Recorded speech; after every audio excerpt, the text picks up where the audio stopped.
Hello बच्चों। आज हम लोग पढ़ने जा रहे हैं पीपीएम कंसंट्रेशन के बारे में, जिसे आप पार्ट पर मिलियन कंसंट्रेशन भी कहते हैं। ये पार्ट पर मिलियन कंसंट्रेशन क्या होता है, आज इसको समझने जाते हैं। जैसा कि आप सब लोग जानते हैं कि मैंने स्टार्टिंग में बताया था कि हर एक चीज़ का अपना एक स्टैंडर्ड होता है।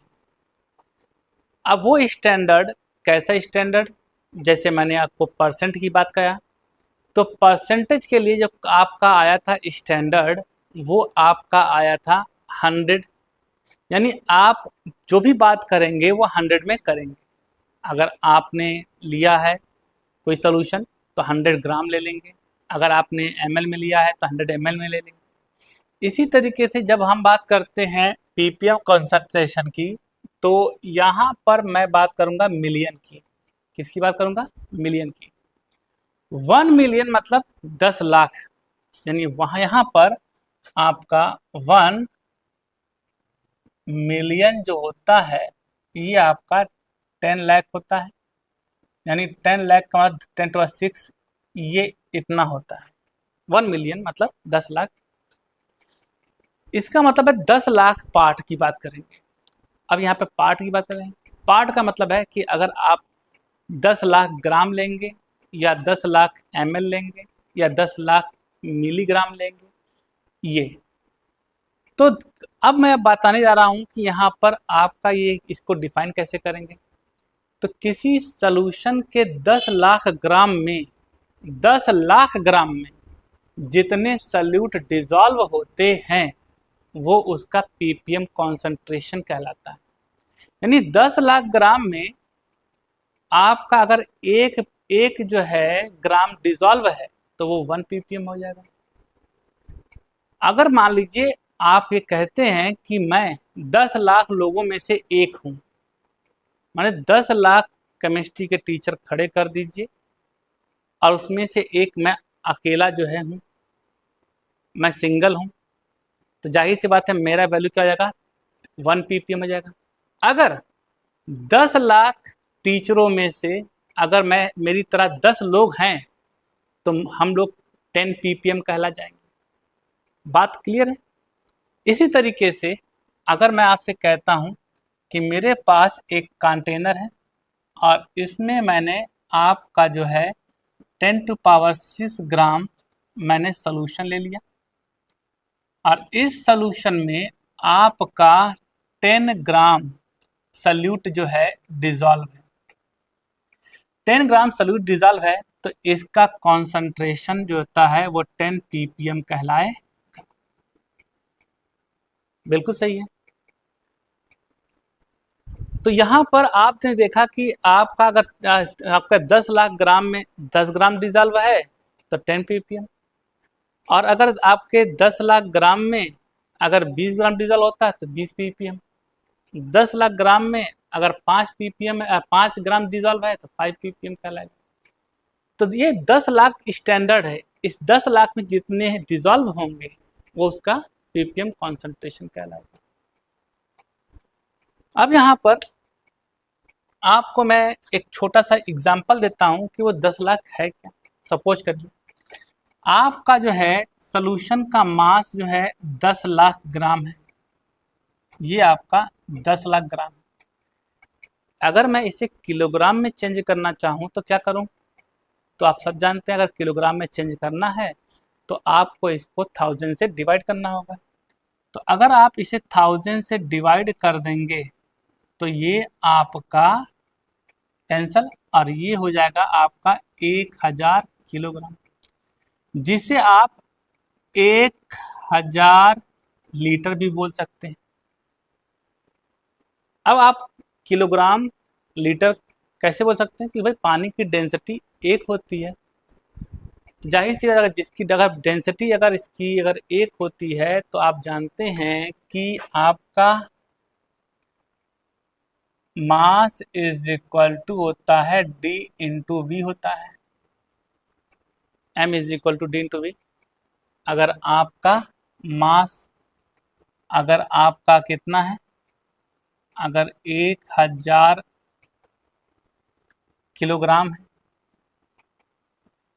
और डेंसिटी जो है अगर 1 है तो इसका वॉल्यूम जो है आपका क्या हो जाएगा, ये आपका 1000 मास कर देते हैं, तो इसका वॉल्यूम अगर निकालेंगे तो V इज इक्वल टू 100, और ये चूंकि आपका किलोग्राम में था तो ये आपका लीटर में जाएगा। तो यहाँ पर आप जो देख रहे हैं कि इस फार्मूले से जिसकी डेंसिटी 1 होती है, अगर डेंसिटी 1 होगी, सिंपली आप ऐसे भी याद कर रख सकते हैं, जिसकी डेंसिटी 1 होती है उसका मास और वॉल्यूम आपस में बराबर होता है। तो चूंकि हमें पता है कि वाटर की डेंसिटी 1 होती है, इसलिए जो मास होगा वो लीटर के बराबर होगा। तो ये 1000 किलोग्राम 1000 लीटर के बराबर हो जाएगा।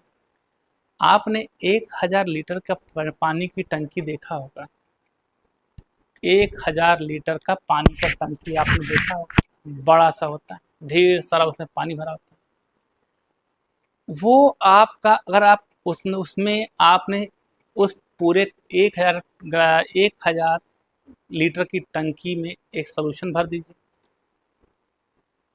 और उसमें सपोज करिए कि केवल आपका जो है 5 ग्राम चीनी डाल दीजिए, तो अब 1000 लीटर में अगर 5 ग्राम चीनी डिजॉल्व है तो ये कहलाएगा 5 ppm कहलाएगा। क्योंकि आपने देखा है कि ये आपका 1000 जो है 10 लाख ग्राम जो होता है वो 1000 लीटर के बराबर होता है। बात समझ में आ रही है?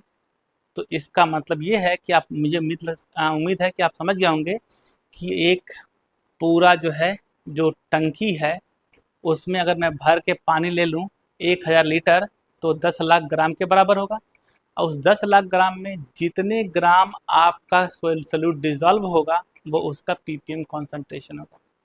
तो अगर आपका 10 ग्राम चीनी डिजॉल्व है तो चीनी का ppm 10। आखिर में ppm कॉन्सेंट्रेशन हम यूज़ कहाँ करते हैं? ये हम लोग यूज़ करते हैं जहाँ पे कॉन्सेंट्रेशन बहुत कम होता है, बहुत ज़्यादा कम।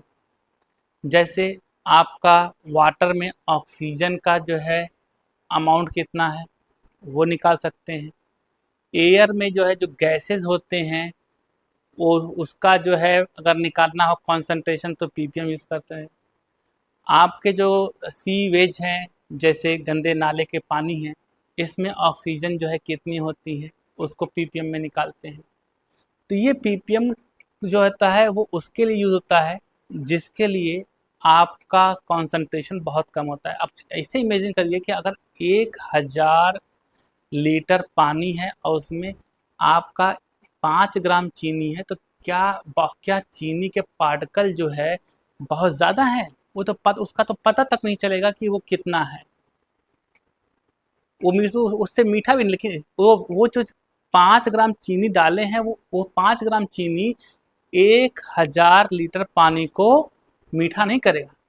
तो इसका क्या मतलब, क्या उसमें चीनी के पार्टिकल नहीं है बहुत कम है, इतने कम है को पता नहीं चलेगा। तो इसलिए जब आपका बहुत कम कंसंट्रेशन होता है, जब सॉल्यूट के बहुत कम माइन्यूट जो है अमाउंट होकर डिजॉल्व होता है तो उसे हम ppm में एक्सप्रेस करते हैं। आइए इसके फार्मूले के बारे में बात कर लेते हैं।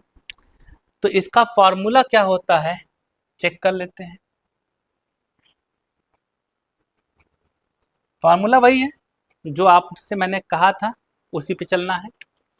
तो यहाँ पर ppm कॉन्सेंट्रेशन अगर निकालना है तो क्या हो जाएगा, मास ऑफ सॉल्यूट, याद आ रहा है ऊपर हमेशा सॉल्यूट होता है ग्राम में, अपान नीचे क्या होगा, याद आ रहा है मास ऑफ सॉल्यूशन किस में होगा, ग्राम में, और मल्टीप्लाई बाई 10 टू पावर 6।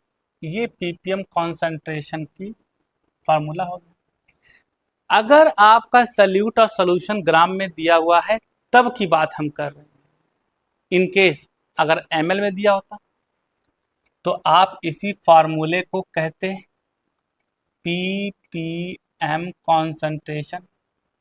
तो ये आपका वॉल्यूम ऑफ सल्यूट ग्राम में, सॉरी ml में होगा, वॉल्यूम है ना तो ml में होगा, अपॉन वॉल्यूम ऑफ सॉल्यूशन किस में होगा, ml में होगा, और मल्टीप्लाई बाई जो है आपका 10⁻6 हो जाएगा। तो ये आपका जो है हो गया। तो इस तरीके से आपका जो है कॉन्सेंट्रेशन जो है आपका पीपीएम कॉन्सेंट्रेशन के लिए अगर ग्राम में दिया है तो एक ग्राम में हो जाएगा, और अगर वॉल्यूम में दिया है तो वॉल्यूम में हो जाएगा। एक फार्मूला और है जिसको हम बता रहे हैं, ये है आपका पीपीएम कॉन्सेंट्रेशन। तो ये हो जाएगा आपका मास ऑफ सल्यूट मिलीग्राम में upon volume of solution in litre. एक फार्मूला आपका ये भी आ गया। यहाँ पर 10⁻6 से मल्टीप्लाई करने की ज़रूरत नहीं। अब आपके दिमाग में खिचड़ी पकेगा, ये सर कहाँ से आ गया। आइए थोड़ा सा इसके ऊपर बात कर लेते हैं। पहले इसका स्क्रीनशॉट ले लीजिए, तो फिर हम इसके आगे बता रहे हैं, ठीक।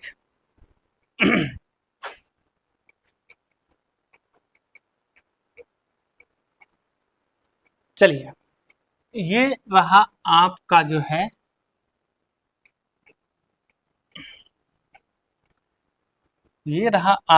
है थोड़ा सा एक्सप्लेनेशन। आप जानते हैं कि अगर मैं यहाँ पर लीटर लिख रहा हूँ, इसका मतलब है कि पर लीटर लिख रहा हूँ, यानी 1 लीटर में बात कर रहा हूँ। अगर मैं यहाँ पे वॉल्यूम ऑफ सॉल्यूशन लीटर में लिया हूँ तो इसका मतलब है पर लीटर है। पर मतलब 1/1, अरे 1 लीटर में बात करेंगे। तो यहाँ पर 1 लीटर में अगर मुझे बात करना है तो आपको पता है कि ये 1 लीटर जो होता है इसमें कितने जो है आपके ml हो जाएंगे, या 1 लीटर में अगर मैं पूछूं कितने ग्राम हो जाएंगे तो आप ये हो जाएगा 1000 ग्राम हो जाएगा। 1 लीटर में आपका 1000 ग्राम हो जाएगा। भाई 1000, अगर 1 लीटर में 1000 ml होगा, 1000 ml होगा, अगर 1000 ml है तो इसे मैं 1000 ग्राम भी तो बोल सकता हूँ, क्योंकि वाटर की डेंसिटी 1 होती है, इसलिए जो आपका ग्राम में होगा वही आपका ml में होगा। ये हो गया। अब आप बताइए यहाँ पर कि 1 लीटर 1000 ml के बराबर, और ये आपका जो है हो जाता है 1000 ग्राम। आपको ये बात पता होगा, कहीं ना कहीं पढ़े होंगे कि 1 ग्राम जो होता है वो आपका 1000 मिलीग्राम के बराबर होता है। ये स्टैंडर्ड आप लोग जानते होंगे, यानी 1 ग्राम 1000 मिलीग्राम के बराबर होगा। तो इसका मतलब ये है कि अगर मैं 10,000 करें 1000 ग्राम अगर ले रहा हूँ तो ये आपका कितने मिलीग्राम के बराबर हो जाएगा, ये आपका बोले तो लो भैया 10⁻6 मिलीग्राम। तो लीटर अगर मैं 1 लीटर लेता हूँ इसका मतलब है 10⁻6 मिलीग्राम। और आपने अभी कहा है कि 10⁻6 यानी 10 लाख एक स्टैंडर्ड है। अब उस 10 लाख ग्राम में 10 लाख मिलीग्राम में जितने मिलीग्राम डिजॉल्व होंगे वो उसका पीपीएम कॉन्सेंट्रेशन कहलाएगा। तो यहाँ पर देखिए क्या हो रहा है। तो इसका मतलब है कि ये 1 लीटर जो है 10 लाख मिलीग्राम के बराबर हो गया। तो 10 लाख मिलीग्राम में जितने मिलीग्राम डिजॉल्व होंगे वही उसका पीपीएम कॉन्सेंट्रेशन होगा। तो हमने यहाँ पे 10 लाख मिलीग्राम को हमने लीटर में कन्वर्ट कर लिया और यहाँ पर आपका मिलीग्राम है, ये फार्मूला आपका आ गया सामने। उम्मीद करता हूँ आपको पीपीएम कॉन्सेंट्रेशन समझ में आया होगा। इसे स्क्रीनशॉट ले सकते हैं। आइए बच्चों, एक क्वेश्चन है जो पीपीएम कॉन्सेंट्रेशन पर हम आपको बताने जा रहे हैं। क्वेश्चन है कि 8 gram of solute are dissolve in 10 litre of the solution, calculate the concentration in ppm. यानी आपका मास ऑफ सल्यूट जो है दे दिया है 8 ग्राम दे दिया है, जिसे आपको कन्वर्ट करना होगा मिलीग्राम में, यानी 8 इंटू 1000 इज इक्वल टू 800 ग्राम हो जाएगा। और यहाँ पर आपका वॉल्यूम दे दिया है, वॉल्यूम ऑफ सॉल्यूशन जो है वो दे दिया है कितना, 10 लीटर। आप जानते हैं पीपीएम कॉन्सेंट्रेशन का फार्मूला होता है मास ऑफ सल्यूट मिलीग्राम में और अपान वॉल्यूम ऑफ सॉल्यूशन लीटर में। वैल्यू पुट करिए 8000 ग्राम और यहाँ 10 लीटर डिवाइड कर दीजिए 800 ppm, ये आपका आंसर आ जाएगा। उम्मीद करता हूँ कि आप लोगों को ये क्वेश्चन समझ में आया होगा और इसका स्क्रीनशॉट ले लीजिए। और मिलते हैं नेक्स्ट लेक्चर में, जहाँ पे हम और भी अच्छे इंफॉर्मेशन आपको देंगे। धन्यवाद। आज के लिए इतना ही।